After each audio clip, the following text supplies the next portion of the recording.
Okay guys, me again. Now let's have video number 3 and let's go look at some more of the tools available. Now there's some which I covered already. We said earlier on this one is basically the same as when you go under file a new chart. It's just a bit quicker. Next to that is something that I don't even use, profiles, I do use it. I just use it normally on the bottom, so we'll leave this section still for complete another video because it was quite a lengthy one. This one I was thinking about, the market watch, and you can create your own market watch and so on, but it's not something that traders, I don't know, nobody really using it for forex. Market watches normally when you trade just certain pairs, and you just trade gold and silver and maybe some stock, you put it all on a market watch. I'm not even going to cover it. That's something you can Google yourself or look at it or whatever. So I'm going to close the window again. This is your data window, which is something you will use sometimes. If I click on it, it's always left click. Then what you find here is you can go to your crosshair, above there, crosshair, click on it, and this is stopped by any candle, say there. Now the info you got, so let me for argument's sake say, so let's go to that candle there that I just marked with the line there. So I'm going to keep my mouse there. If I keep my mouse there and I pop it out on the top and run across, you'll see the numbers are still standing still. Can you see if I didn't move? But when I come back here, we're going to move because it follows the mouse. That it gives that candle, if I'm on that candle, it gives me the time of that candle, gives me open, high, low, close, all that. Forex hasn't got volume, so this gives me even on my indicators on the chart, the values and everything when that candle was formed. So what I always do, if I take a candle like that with a line, you can sort of, and when I keep it, just take your mouse to the top and the values will be fixed there. It won't move until I put my mouse back in the workspace. It will start moving. So that is handy sometimes. And that's we covered already, the navigators, where all the indicators are. Terminal is the bottom here. It's also important. You'll see there under trade.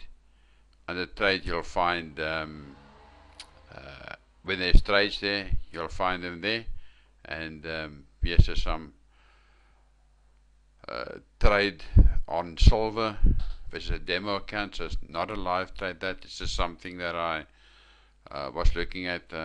I personally think that silver will go quite high, and for $30 maybe up to $200. So I was just looking at what sort of price structure I can get and how many lots I want to put into long silver at some stage. Any case, so here you find under this topic here, when you go, or let's go to the top again, you can go to view and get your terminal, which you just saw now, or you can click on that one there, left click, it states terminal, now it goes away, click again, it opens up on the bottom. All your open trades will be in here. Even if you see that the same scenario again, you see that mouse up makes a top and a bottom arrow, you drag it up, it increases the size of this window. Now the advantage of that is that you can actually more trades, and sometimes on the bottom here all your pending orders will also be sitting here. It will state pending orders, and they will all have their values whatever you put in there. So account history is where you can go, and all open and closed trades will be inside here. Your news items, which nobody really use, we don't watch this news, you know, it just makes it too much. Alerts is basically just, you don't do any of these other things here. Journal, sometimes when something happens, so in the live account you're trading and something happens that your trade got taken out, and for argument's sake, and you didn't touch anything, and then they will ask you to go to a journal and make a copy and send it to them, because they can, in this journal, they can see everything what happens, and what sometimes they find the answer inside the journal. All what you're going to use basically is this trade, which is this section here, and maybe account history is the only section that you will use. So, and to get rid of it, you can either, there's a little cross here, you can click to get rid of it, or you can go there at the top and oops, sorry, not on the profiles. You can go there, terminal, and click on there, or go back there and back to normal, which is what you normally want. The strategy tester, I'm not going to open up. What I can open it up is where you can physically test it. So the strategy, we will not be covering it at this stage. That's something else for another day. And I'm going to, in the next video, we'll be covering the order types and so on. And we're not going to go to expert advisors also. And I'm just now going to cover how to save your workspace and so forth. And one last thing I can show you, which is an indicator you're going to use a lot, is obviously your FIB tool, and which is sitting right on top here. So if you left click in that FIB tool, it's already preset. So you want to take from the bottom, you must put it on exactly on that below there of that candle, and then drag it, left click, keep it in, drag it across to where your high is, say to there, and let it go. And once you've done that, your FIB tool is on. And if you double click this FIB tool, left double click, let me do that, you'll see there's a small little block appearing on top there. There's one in the middle as well, and one on the bottom. The one in the bottom, you can now readjust that tool maybe. Let's put it like that.